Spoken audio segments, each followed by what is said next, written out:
It's 4:03. I'm going to get started. I'm Rick Wilson, the director of Scientia, and I'd like to thank all of you for virtually attending today's lecture. Now, this year's series is entitled Trade-offs, and trade-offs are always with us, whether we're balancing work and family, self and community, privacy and safety, present needs and future goals. Well, trade-offs are part of virtually every facet of human life.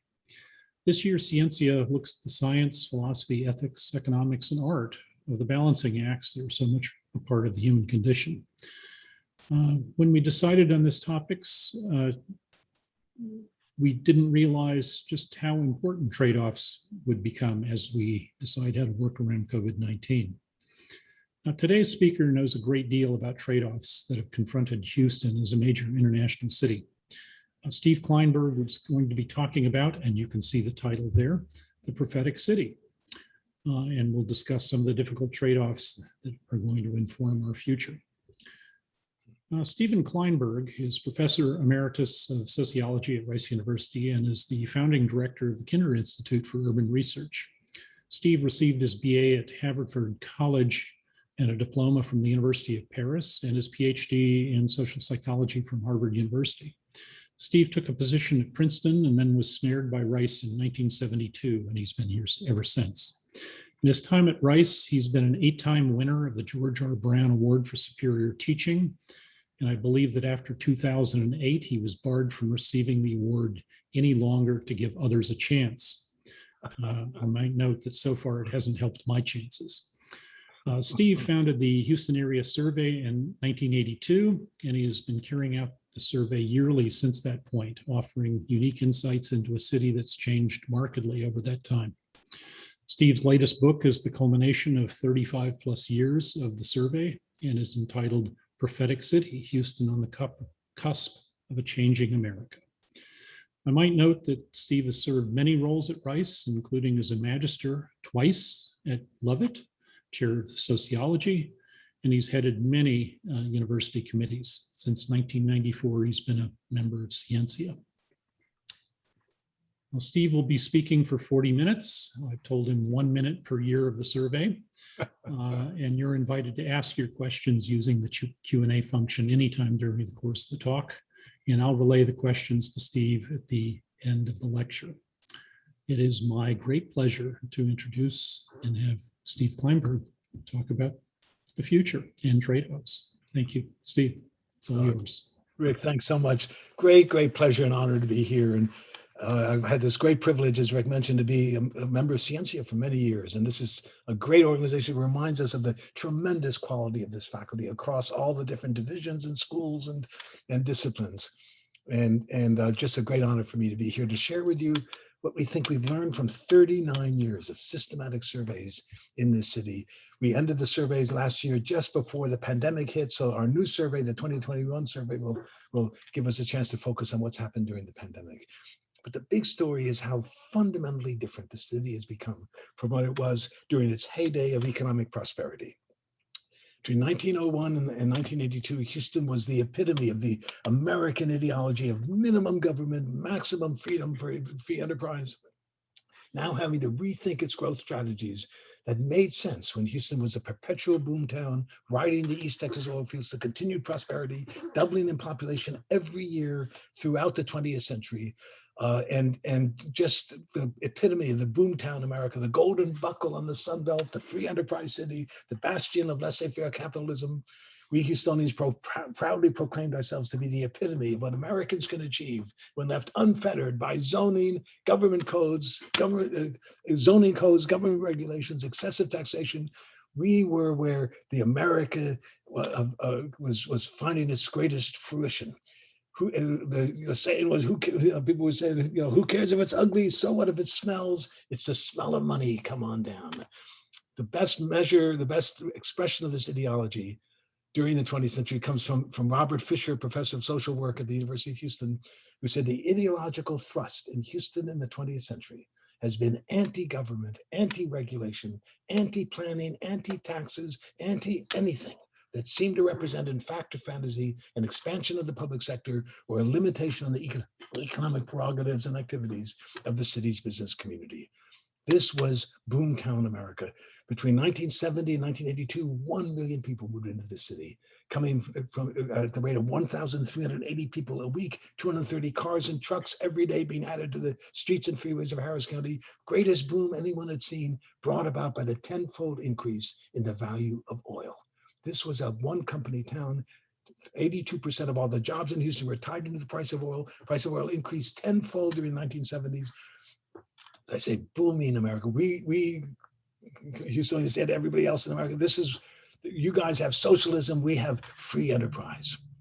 And so for 39 years, we've been taking a representative random sample of Harris County residents.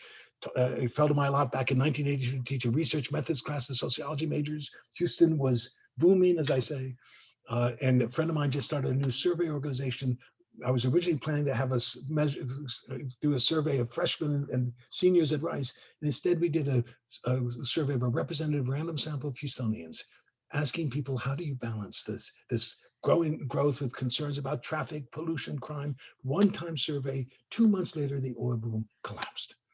And suddenly 100,000 jobs were lost in Houston by the end of 1983. And we said, we better do this survey again. For 39 years. Taking a representative random sample of Harris County residents reached by random telephone numbers, random adult in each random household, asking people with identical questions over the years. How do you see the world? What is happening in your life? And we have sat back and watched the world change, focusing on 3 fundamental new realities, all of which call out for a reconsideration of Houston's pro-growth ideology as it positions itself in the very different world of the 21st century. A new economy, where the good blue-collar jobs have disappeared, growing inequalities predicated above all else on access to quality education, a truly epic transformation in the demographic characteristics, the ethnic composition of Houston, the Texas, and the American population, and a new awareness that if Houston's going to make it in the 21st century, it has to become a destination of choice, a place where the best and the brightest people in America, working at the cutting edge of knowledge, will say, I want to live in Houston, Texas. So those are the 3 central issues that we've been tracking over these years, asking people, how do you see these realities, and what has been your experience? So the new economy. Here is the 30 years after World War II, when the rising tide lifted all boats. The poorest 20% of American families more than doubled their incomes in the 30 years after World War II. The richest 5% doubled theirs. This was a world of big business, big government, big labor. 38% of the jobs in Houston in America were union jobs. The unions could negotiate with the corporations to ensure that workers shared in the prosperity of the companies, and the rising tide lifted all boats. The big employers in Houston was Hughes Tool Company, Cameron Iron Works. Could drop out of high school with a strong right arm, become a rustabout on the oil fields, and expect to be able to make a middle-class wage. And those were the years that we celebrated the stay-at-home housewife mother in suburbia. The average American woman between 1946 and 1964 gave birth to 3.6 children on average, and the baby boom was launched upon the land, preceded and followed by baby bust generation. So for 65 years, there's been this bulge going through the American system. Demographers talk about like a pig being swallowed by a python. Not very comfortable, they tell us, either for the pig or the python.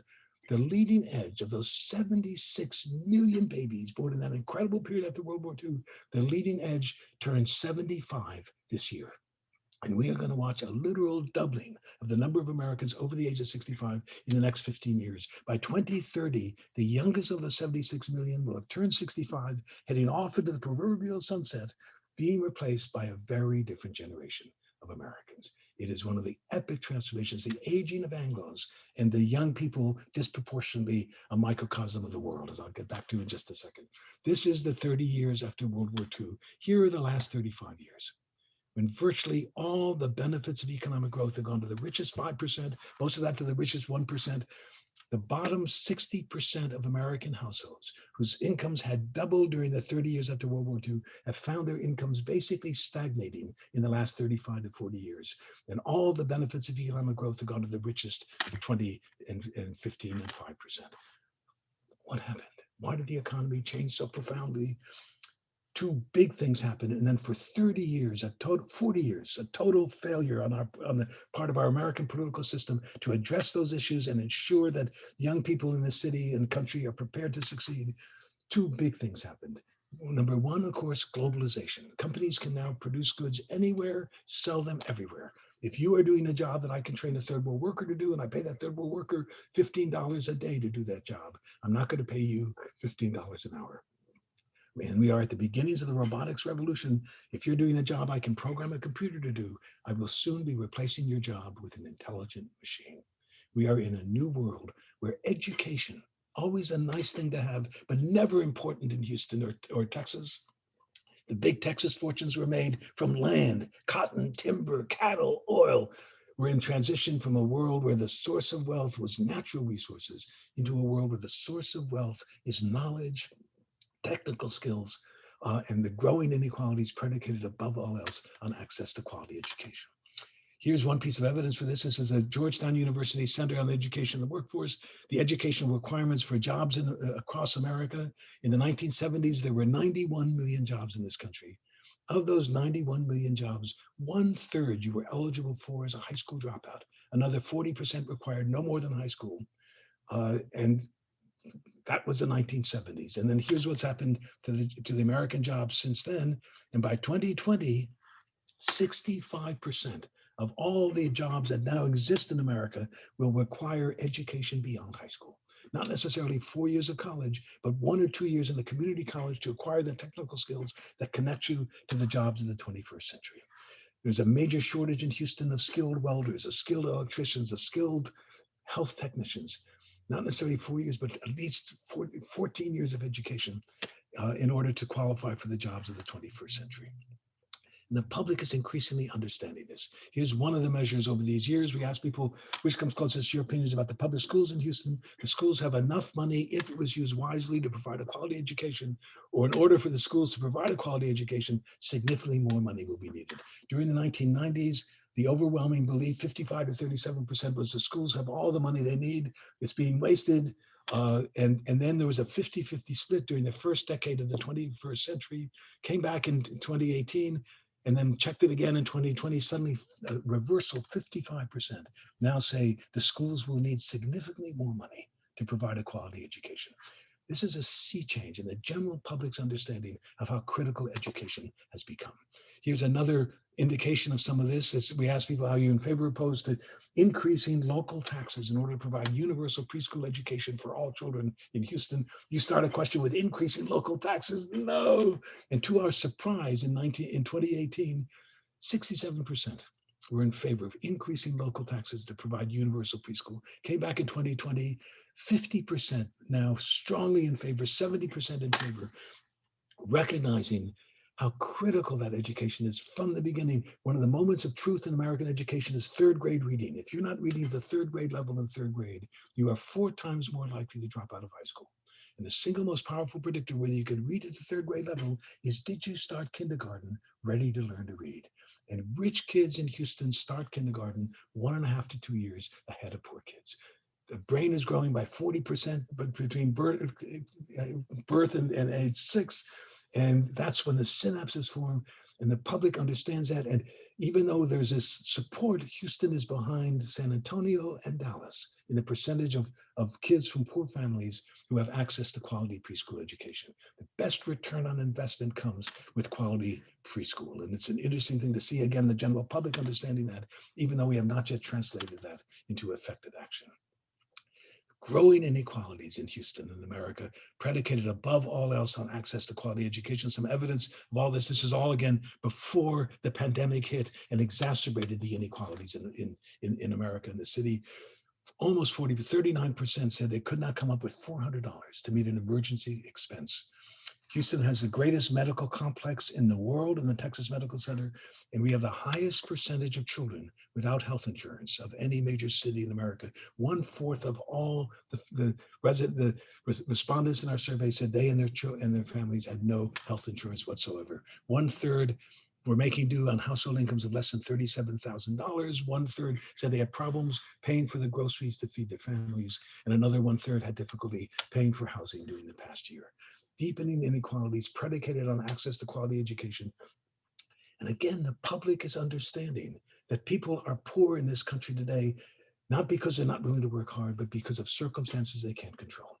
the deep ideological belief in America that anyone can make it, this is the land of opportunity, now being tempered by a recognition there are structural barriers that prevent people from succeeding.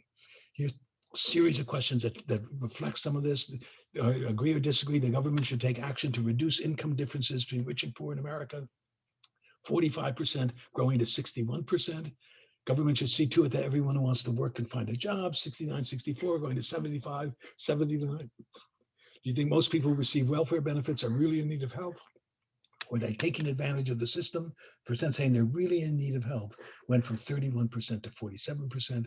Are you in favor or opposed to federal health insurance to cover the medical costs of all Americans? Not dramatic, but consistent and powerful, a growing recognition that people are poor for circumstances they can't control, and access to education is the critical determinant. And here's one. So what do we mean by trade-offs? One definition: when a choice is made to accept having less of one thing in order to get more of something else, the result is called a trade-off. So it's not a bad way to think about what's going on here. For the city to succeed in a high-tech, knowledge-based global economy, it will need to nurture a far more educated workforce and take action to reduce the deepening gaps in economic opportunity between rich and poor. Will Houston continue to embrace an ideology that insists on maximizing short-term individual profits, or can it make the longer-term, sustained collective investments that will be required for success, for sustained prosperity in today's economy? Come back to that again, but number one, the big growing inequalities predicated on access to quality education. Theme number two, the epic transformation in the ethnic composition of the Houston, the Texas, and the American population. Why here? Why now? Why is this happening in Houston? Here's a quick history lesson. This is a number of documented immigrants coming to America in each of the decades from the 1820s to 2010.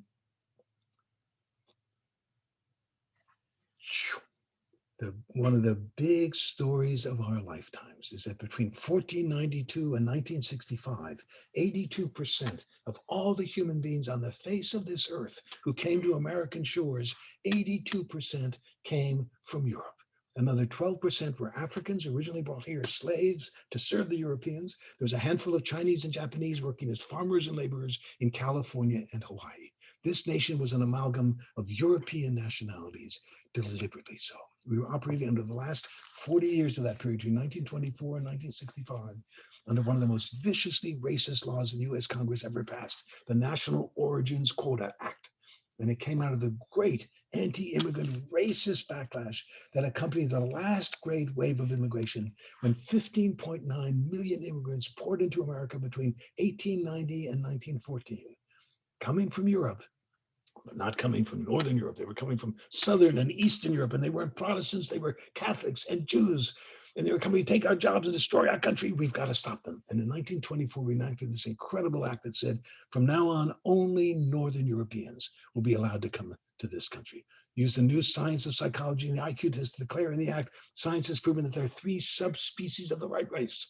The Nordics, who are biologically and intellectually superior to the Alpines, who in turn are superior to the Mediterraneans, and all of them are superior to the Jews and the Asians. And the law codified the Chinese Exclusion Act of 1882, the gentleman's agreement with Japan in 1906, to declare in the 1924 Act, Asians are an inferior subspecies of humanity, ineligible from ever becoming American citizens, and Asians were banned entirely from coming to America.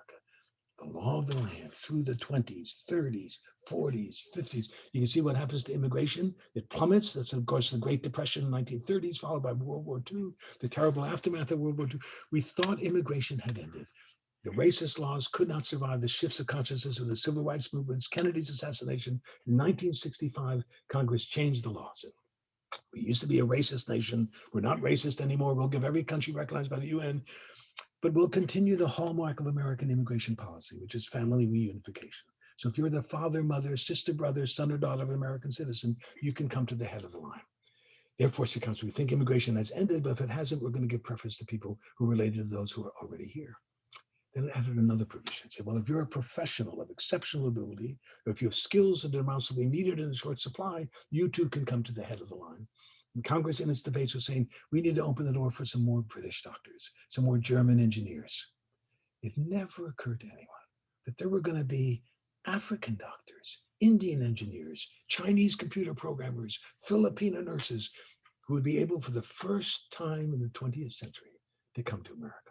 The law was changed in 1965. It's been called one of the great inadvertent acts that the US Congress has ever passed in a body known for its inadvertent acts and its unintended consequences. We thought nothing would change. Everything changed. During the 1960s, 3.5 million immigrants came to America. Only 18% were European. I'm sorry, only 38% were Europeans. 1970s, 5 million came. Only 18% were Europeans. 1980s, 90s, and 2000s, 10 million immigrants per decade were coming to America. 88% coming from Asia, Latin America, Africa, and the Caribbean. And the United States, throughout all of our history, had been an amalgam of European nationalities, is becoming a microcosm of the world. The first nation in the history of the world that can say we are a free people and we come from everywhere. It's a truly remarkable change. At the same moment as American economy is becoming fully integrated into a single global world economic system, America, a microcosm of the world. Immigration, of course, is network driven, so it's not happening at the same rate everywhere. The great immigration capital of America in terms of sheer numbers is, of course, New York City, followed by Los Angeles, Miami, Chicago, followed right after Chicago by Houston, San Francisco, Washington, D.C., and then Dallas, San Diego, Boston, Atlanta, spreading out to every city and town across America. No city has been transformed as fully, as completely, as suddenly, as irreversibly as Houston, Texas. This city was essentially a biracial southern city dominated and controlled throughout all of its history by white men. And in the space of the last 35 years has become the single most ethnically diverse major metropolitan area in the entire country.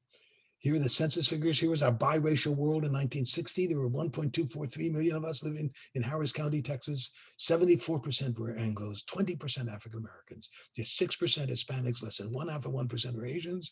During the oil boom years of the 60s and 70s, Anglos were pouring into the city from everywhere else in the country. This is where the jobs were. You guys up in the Northeast were having your Carter Malaise, your stagflating 70s. Houston was booming. After the oil bust of 1982, the Anglo population of Harris County stopped growing. And all the growth of this, the most rapidly growing city in America, has been the influx of African Americans, Latinos, and Asians.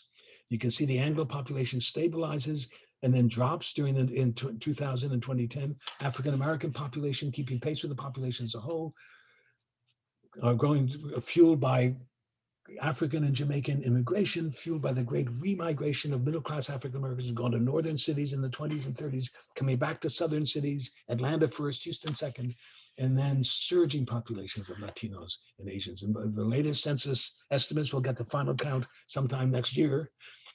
Harris County is now 42% Hispanic, 31% Anglo, 19% African American, 8% Asian. No city has been transformed as rapidly, as fully, as completely as that. Just imagine how different the story of Houston would have been had we not become a magnet for the new immigration of the last 35 years. Houston would have lost population. We would have the same fate as other major American cities across the country that are losing their status as major cities because for 37 years they have stopped growing. Philadelphia, Baltimore, Pittsburgh, St. Louis, Detroit, Cleveland, Cincinnati, Buffalo. Instead, Houston's one of those vibrant, rapidly growing cities in America, tremendous entrepreneurial economy, last city to go into recession, first one to come out, purely because of the tremendous energy, vitality, commitment to hard work of immigrants pouring into the city from Asia, Latin America, Africa, and the Caribbean. No city has benefited more from immigration than Houston, Texas. And it's ironic, but I guess not surprising to see anti-immigrant attitudes. I'll get to that in a second. When you consider how different the story of Houston would have been had we been like Philadelphia as we were in 1980, one reason or another, Philadelphia never became the magnet that Houston became for the new immigration. Here's a way quickly to envision this. There are 1,420 census tracts in Harris County. In the 1980 census, in blue are all the census tracts that were majority Anglo populations. In red was the African-American corridor, the 3rd Ward and the 5th Ward. Along the ship channel was in orange, the Latino population, the Segundo Barrio, and then a few places around the Beltway in that olive color with no majority. This is Harris County 1980. Here is Harris County 2010. Isn't that incredible? No one having planned this. No one consulted with me before all these people came. Houston finds itself at the forefront of what's happening across all of America, nowhere more clearly seen than in this city. And here's why we make the claim that Houston is the most ethnically diverse city in the country. How do you measure the diversity of a population? One way is simply say, what's the percentage of Anglos? Fewer Anglos, the more diverse. A better, richer way is what's called the entropy index. How close does a population come to equal force, to 1/4 Asian, 1/4 Latino, 1/4 African American, 1/4 Anglo? And by that measure, Houston just beats out New York as the most ethnically diverse greater metropolitan area in the country. Here is Houston. Here are the 7 other large, diverse metro areas in America. So all of these areas have benefited enormously by being magnets for the new immigration of the last 35 years. But Los Angeles has too few African Americans. Chicago has too many Anglos. Miami has too few Asians. Houston is where the 4 communities meet in greater balance, greater equality. All of us minorities, all of us called on to build something that has never existed before in human history, a truly successful, inclusive, equitable, united, multi-ethnic society made up of all the peoples, all the religions, all the ethnicities of the world gathered together in one remarkable place. It is Houston's destiny in the 21st century to be at the forefront of what's happening across the country. And it's not just numbers, of course, it's also ages. So I've got babies on the left, old people on the right, this Harris County population by age group. And here is where the Anglos are in Harris County, Texas today. Ladies and gentlemen, the baby boom. It's not until you reach people age 63 and older in Harris County that the majority of folks are Anglos. And at each younger age group, the percentage of Anglos plummets. The percentage of African Americans, Latinos, and Asians surges. Here's where everybody else is, in Harris County, Texas today. So this is a powerful picture of Houston's present and future, of everybody in Harris County under the age of 20, who will be the workers and citizens and voters and taxpayers of Houston in the 21st century, of everybody under the age of 20 in all of Harris County. 51% are Latinos, 19% are African Americans, 9% are Asians, 21% of everybody under 20 is Anglo. So 2 big messages here, right? Number 1, wow, 70% of everybody in Harris County under the age of 20 is African American or Latino. The 2 group overwhelmingly the most likely to be living in poverty. We know what poverty does to your ability to succeed in the public school system. It is a safe statement to make that if Houston's African American, Latino young people are unprepared to succeed in the global knowledge economy of the 21st century, it is difficult to envision a prosperous future for Houston.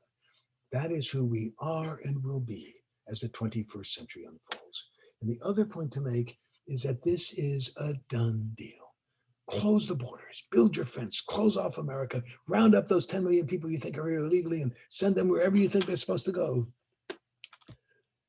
Seal off this country so not another immigrant or refugee ever again is allowed to set foot on this land.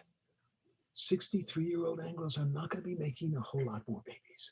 I tell everybody we'll do the best we can. We'll work on it every chance. You can go to the bank on this, right? No conceivable force in the world is going to stop Houston or Texas or America from becoming more African American, more Asian, more Latino, and less Anglo as the 21st century unfolds. Nothing in the world can stop that. So the only question our generation has been given is, okay, how do we make this work? How do we ensure that this diversity becomes a tremendous asset that can be as we position ourselves in the global economy and make sure it doesn't end up tearing us apart and becoming a major liability? Much depends on how this generation speaks to this remarkable convergence of the 2 forces that have transformed the 21st century in our lifetimes, a new economy where education has become critical and a demographic revolution. So this is Houston. Here is the United States. Here's that same pattern, right? The aging of Anglos, that is part of the story of our lives. Overwhelmingly, this is still an Anglo country, but the pattern is there. And the census said when they gave us this data, of all of our estimates tell us of all Americans under the age of 10, age 9 and younger, the majority are now African American, Latino, and Asian. He said, you want to know what America will look like in 2050? Let's assume no immigration, or virtually no immigration, and go just by those damn actuarial tables. Here's what they say America looks like in 2050. So this is very close to Houston today. It's actually almost identical to Texas today. It is fair to say to Houstonians, how we navigate this transition will have enormous significance, not just for the Houston future, but for the American future. By 2050, all of America will look like Houston looks today. We are there first. This is where, for better or worse, the American future is going to be worked out. And it's the central story of Houston, I think, in the 21st century, is to be where all of America is going to be as the 21st century unfolds. We've been tracking, of course, attitudes and perceptions about growing ethnicity and diversity in the city. I want to just touch very quickly a few ideas of this, of questions we asked in 2020 and earlier. One was a question that said, do you agree or disagree refugees who are in danger of their home country, in their home countries, should always be welcome in Houston? 64% agree. There was a real surprise to us, as high as that, and then 75 and then 77%. Refugees should be welcome to Houston. We said, here's a 10-point scale. Well, 10 means very favorable, 1 means very unfavorable. How would you characterize your feelings about undocumented immigrants? And the percent giving ratings of 7 to 10 went from 24% to 49%. And we said, well, how about your feelings toward Muslims or the followers of Islam? 35, 41, 48, 60% in this survey this year. Is it because people are changing their minds over time? Or is it what sociologists call cohort secession? Younger cohorts coming into the world with different views than older cohorts. And the answer across the board, I don't have time to show it all to you, is it's a little bit of both, but it's primarily cohort secession. So here's one piece of evidence for this. This is US-born Harris County Anglos, all when they were aged 25 to 35, comparing those who were born in the 1960s, the baby boom generation, those born in the 1970s, Gen X, right? And those born in the 1980s, the beginnings of the millennial generation. And here are just a few other additional questions we asked about immigration. Do you think the increasing immigration into this country today mostly strengthens American culture or mostly threatens American culture? Do immigrants to the US generally contribute more to the American economy than they take, or do they take more than they contribute? Would you like to see the US admit more or the same number or fewer illegal immigrants in the next 10 years as were admitted in the last 10? It's what sociologists call a robust finding, right? However you ask the question, younger Anglos born in the 1980s are seeing a very different world than Anglos born in the 1960s.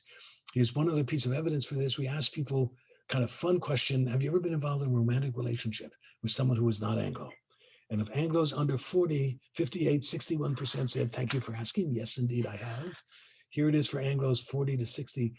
And here it is for us younger Anglos. I'm afraid the hearts get a little smaller here. A powerful reminder that we older Anglos grew up in the 1960s and 70s. That was a different place than the world of the 1990s and 2000s. There's a law of human nature that says what I am familiar with feels right and natural. What I'm unfamiliar with feels unnatural and somehow not quite right. Not surprising that every question we ask about comfort with diversity, support for immigration, shows this pattern among Anglos by age. It's not ethnicity. I mean, I'm sorry, it's not gender, it's not education, it's age. Younger Anglos taking for granted what we older Anglos are still struggling to accept. So I tell you, we got to be gentle with us old Anglos. This is a big change in a short amount of time. Younger Anglos saying, this is what I love about Houston. This is who we are. Why? What's the problem? And here it is for African Americans, and it's virtually the same pattern.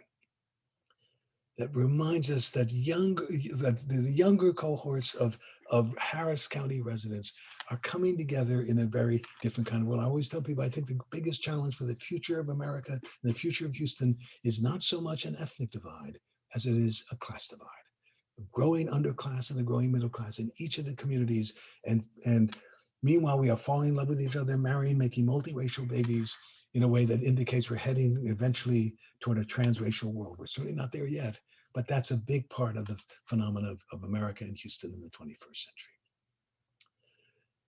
Toward a more multi-ethnic future, an inclusive multi-ethnic future. If this city is going to flourish, it'll need to grow into a much more united, equitable, and inclusive multi-ethnic society, prepared to capitalize fully on the burgeoning ethnic and cultural diversity. Annise Parker When she left being the mayor of Houston, was asked what were you most surprised about in your that you discovered about Houston, and she said how international we are. Every language of business spoken anywhere in the world is spoken in Houston by native speakers with global connections. Tremendous asset for Houston as it positions itself in the global economy. Younger generations we've seen of non-Hispanic whites generally take for granted what earlier generations still find difficult to accept. And the question is, will this city be able to reverse the trajectory of the past 40 years of deepening economic disparities and make meaningful and sustained progress toward reducing the racial and ethnic divides in income and wealth and ensuring greater equality of opportunity across the board? 70% of all the young people in Harris County, Texas, not HISD, not inner cities in Houston, 70% of all the young people in Harris County are African American Latino, most likely be locked in poverty. They are the future of Houston in a very powerful and important way. Can we make those investments successfully and well? Meanwhile, the third central challenge for Houston, if this city is going to make it in the 21st century, it has to become a destination of choice, a place where the best and the brightest people in America working at the cutting edge of knowledge will able to put that knowledge into commercial ventures will say, I want to live in Houston, Texas. The resource of the knowledge economy is housed between the ears of the best and the brightest people in America who can live anywhere.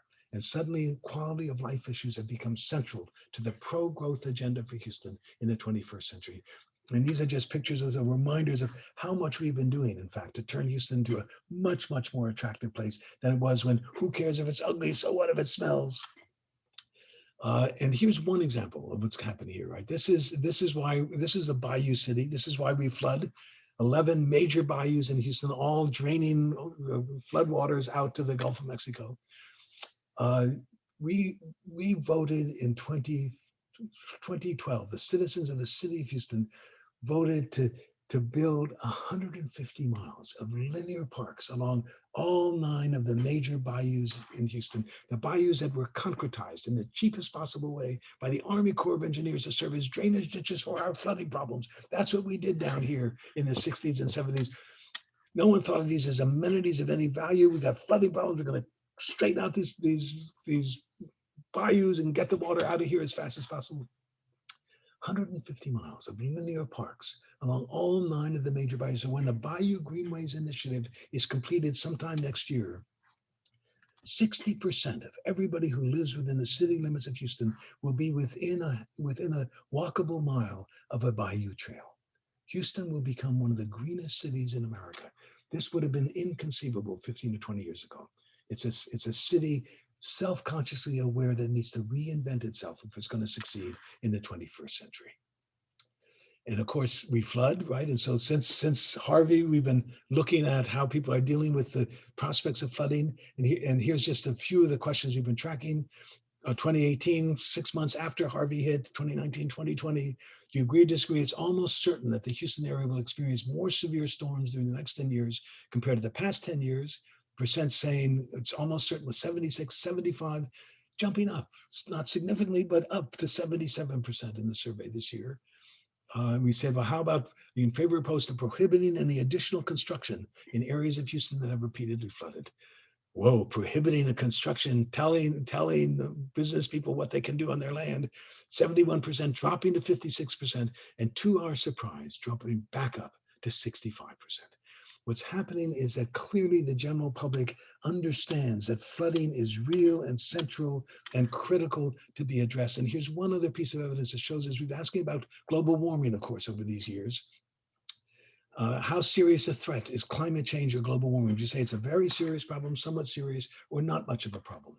The percent in our surveys over from 2010 to 2020 saying it's a very serious problem looks like this: 39, 42, 46, 52, 51%, solid, growing concern about global warming. And then the critical question is, do you think that climate change is mainly caused by human activities, or is it normal climate cycles? And the percent saying it's caused by human activities for which we are responsible, and we need to find a way to address those activities and reduce the impact, went from 48% in 2011 to 54 to 58 to 61 to 65 to 69% this year.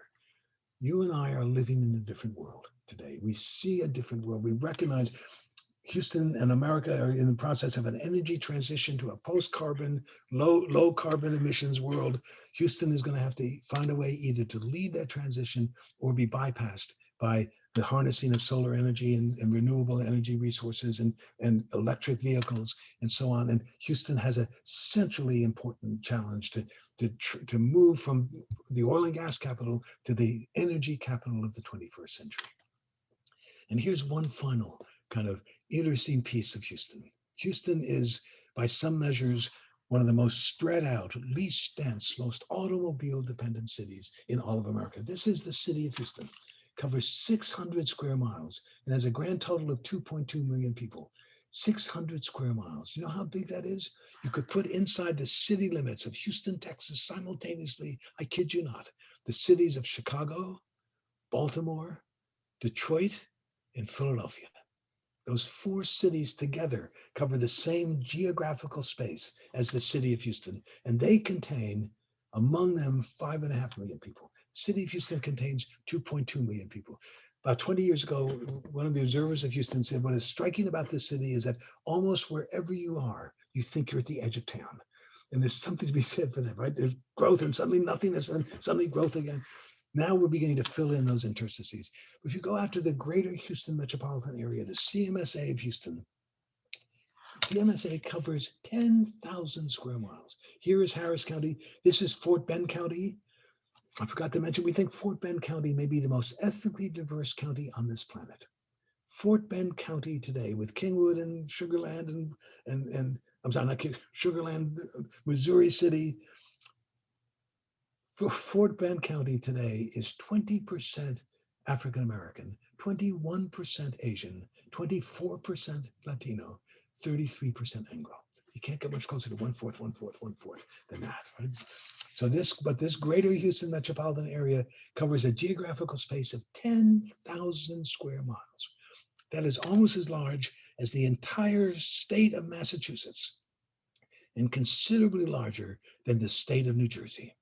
This is the blob that ate East Texas. Houston was built on a crummy little bayou, 50 miles from any natural barrier in any direction.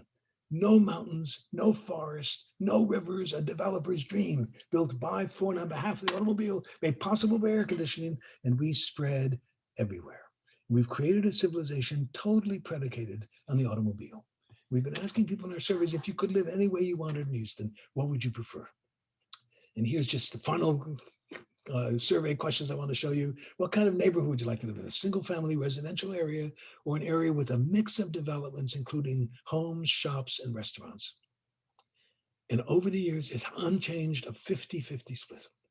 We say, well, what kind of home would you like to live in? A single family home with a big yard where you would need to drive just about everywhere you want to go, which is basically what we provide for people today, or a smaller home in a more urbanized area within walking distance of shops and workplaces. And again, a 50-50 split. And what this reflects is not anti-suburb or anti-sprawl, really. It reflects the fact that we are a different folk than we were when we all went out to the suburbs and built this sprawling metropolis in the 60s and 70s. In the census of 1970, 2/3 of American families had children living at home. By the census of 2010, it was 1/3. And the census thinks by 2020, about 1/4 of all the families in America will have children living at home. Another 1/4 will consist of individual single persons living alone. Whole bunches of us are empty nesters. The kids have grown up. I'm in my late 40s, early 50s. I work downtown. I love the ballet and the symphony. Do I still want to have to drive 2 hours every day? Do I want to have to mow the lawn? Give me a choice, Houston. We're trying to attract the millennial class, the what sociologists call the postponing generation. They seem to be in no rush to get married, to have babies, to turn us into grandparents. They don't want to be out in sprawling metropolises. They want to have all the walkability and bar hopping and diversity that only urban density can provide. And the fastest growing age segment of the American population are men and women over the age of 85. That population is growing faster than any other population in America and in Houston. and we have not seen anything yet. The baby boom generation turning 75, 76 this year, heading rapidly into senior status. I'm not sure I want all those 85-year-olds having to drive everywhere in Houston, Texas. So here again is evidence of a city reinventing itself, rethinking how do we need to position the city. It's not city and suburb anymore. It's a multi-centered metropolitan region with urban centers all around us in this metropolitan area. That is the story of Houston, an urban form in the 21st century. So let me conclude, right? The area residents do indeed seem to be more prepared than ever before in our surveys to acknowledge the new realities. We've seen significant changes over time in the way Harris County residents are responding to these consequential issues. Survey participants are increasingly assert the urgent need to improve the public schools from cradle to career, from birth to college. They recognize more clearly than ever that most poor people in America today are poor because of no fault of their own, and they're calling for stronger programs to redress the rising inequalities. They're embracing Houston's burgeoning diversity, feeling more comfortable in a world of thriving friendships across ethnic communities, religious beliefs, sexual orientations. They support more stringent controls on development to mitigate future storms, to enhance the region's quality of life attributes, and to develop more walkable urban neighborhoods. Will this city be able to translate that awareness into committed and effective action? It remains to be seen whether Houston's business and civic leaders can reevaluate the critical trade-offs and make the collective investments that are going to be needed to position this city for prosperity in the new era of economic, demographic, and technological transformations. Can we move away from immediate short-term self-aggrandizement and concentrated wealth and move toward a more collective commitment to helping the city as a whole prepare for success in the 21st century? I end the book, The Final Words in Prophetic City, are these are the challenges facing all of America. The jury is out, not only for Houston, but for the rest of the country as well. So the surveys will continue, stay tuned. And thank you so much for inviting me here and for sharing in these thoughts about the central trade-offs that Houston faces as it tries to position itself for success in the new world of the 21st century. Download the 2020 report at kinder.rice.edu, buy a copy of the book, and thank you so much. Let me pull away and open it to our thoughts and questions. Rick, back to you. Thank you very much, Steve. There are a number of questions that are popping up, but first of all, Jim Pomerantz has had his hand up for a very long time wanting to ask a question, so I'm going to enable him to talk. And Jim, go ahead and unmute yourself and ask your question. Thank you, Rick, but I'm afraid it's been too long. I can't remember what my question was. Steve, what was your 14th point? my what? My 14th point? Yes. I didn't quite understand it. I was hoping you could re-explain it. No, seriously. Give me a hint. I had no idea that Rick was going to call on me, and I should have written the question down. But okay. An absolutely excellent talk, and I see that it's being recorded, and I hope that means we can all rewatch and get our friends to watch later. Is that true, Rick? Yes, indeed. This will be posted probably within a week, and the notice will go out. So, oh, that's great. Good. I'm glad you could join us, Jim. Thank you, Jim. You bet. Appreciate it. You've been such a support during those years when you were a dean of social sciences as we worked to develop the survey and expand it forward. So, and I remember when the Houston Post went under, and we were trying to figure out how to keep going. That's right. That's right. When the Chronicle said, "We don't have to pay for this. We're the only newspaper in town today." But, we succeeded. Right. So next up, Bob Curl has a question. So I'm going to allow him to speak and let him ask his question. So go ahead, Bob. Am I unmuted? Yes, you are. Go ahead.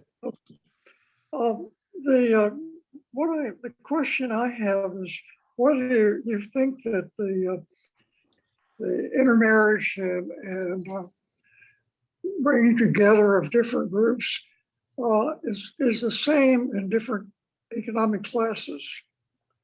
For example, I sort of suspect that the upper class is much more likely to participate in this sort of bringing together of groups than other classes. Yeah, so it's a good thought. And you're right, assortative mating, we tend to fall in love with and marry people from similar social class to ourselves. But it's happening everywhere. People working as dishwashers together fall in love with each other, just as people doing PhDs together fall in love with each other. And it is the great story. The fastest growing ethnic community in America are children of mixed marriages. And that's why I make the claim that ultimately the big challenge is going to be a class divide more than it is an ethnic divide. But we come out of a world of deep racism, as we were talking about, where the relationship between being African-American, Latino, and being poor is still so enormously powerful and consequential to us, because that's a big part of what our future will be. Thank you.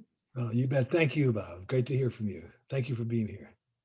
Let me relay a question or a comment maybe from Mahmoud El Gamal. Oh, great. Mahmoud makes the point that not only does he live in Fort Bend, but he's also concerned about the way in which you use the term Anglo. And I think his point is that he doesn't identify as Anglo, and because census and other entities have forced people into these things, that actually Houston may be far more diverse than even you can imagine.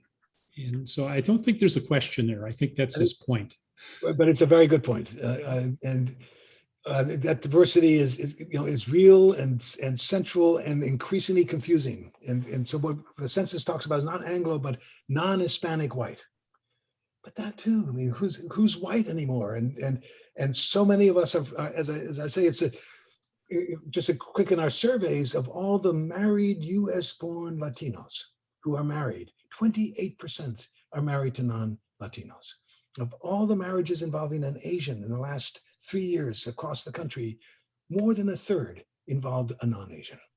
Right? We're moving into what sociologists are calling a transracial world, and ethnicity it's going to be available if you want to identify with it, but it's going to be enormously complex and different. And our concept of what it means to what ethnicity entails is increasingly problematic, as we all know, and will become even more so as we go forward.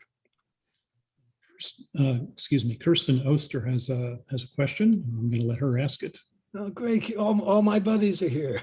Go ahead, Kirsten. Hi. Thanks, Rick. Hi, Steve. Thank you so much for the great talk. I really enjoyed listening to you. Thank you. I want to ask you about education. It seems like that's really at the center, at least looking forward. And, I have 2 kids in HISD right now.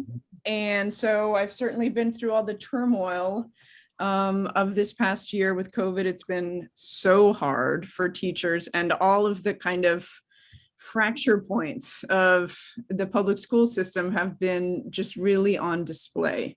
And so I guess I want to ask you, how do you think about where or how best to intervene? I mean, this is so incredibly important, and it's so underappreciated in terms of budgets and the like.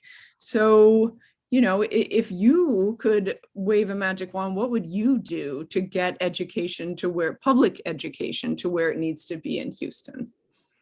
Right, and you're right. This is the central question of our time, and it never was important in Houston because there were plenty of jobs with a strong right arm and a willingness to work hard. You graduate from high school today with a high school diploma, and you don't have special skills as an artist or a performer or an athlete, and you just say, "Put me to work, America," you're not going to find a job anymore. And if you find a job, it will not pay you enough to support a family. So we're in a new world where education is critical, and Houston and Texas are at the bottom of spending on education because you didn't need education, as I mentioned, to make money in Texas. You made money from land, cotton, timber, cattle, sugar, oil. Source of wealth today is knowledge. And so it's a critical catch up that we have to do. And we've come out of a world where the rising tide was lifting all boats. And so you're right. I mean, it's really the central question. The biggest return on investment is preschool. And it's remarkable and ridiculous that Houston has not been able to fund preschool education sufficiently and effectively, even at the level that San Antonio and Dallas has. But it's not just preschool; it's cradle to career. It's birth to college, and then after college, we think the average graduate from Rice is going to have 3 or 4 career changes before he or she retires sometime at the age of 80. Continual learning is going to be necessary, and we need to just invest in education in a much more effective way, all the way along at all different levels. And I tell people maybe the most important institution of higher education in Houston after Rice is the community college system, where you take kids coming out of high school with very few skills and connect them to the extent we do to the jobs of the 21st century. But it is the great challenge across the board. Once again, part of that trade-off, we've got to be willing to spend more money and to invest more. And I tell people every church in Houston ought to be providing preschool and after-school programs. Every business ought to be adopting the school. And if we could begin to move toward a learning society in that way, we could make a big difference in the prospects for Houston in the 21st century. Well, wonderful, Steve. I really appreciate you giving this lecture for Scientia. It's becoming the witching hour. We're going to have to quit already, right?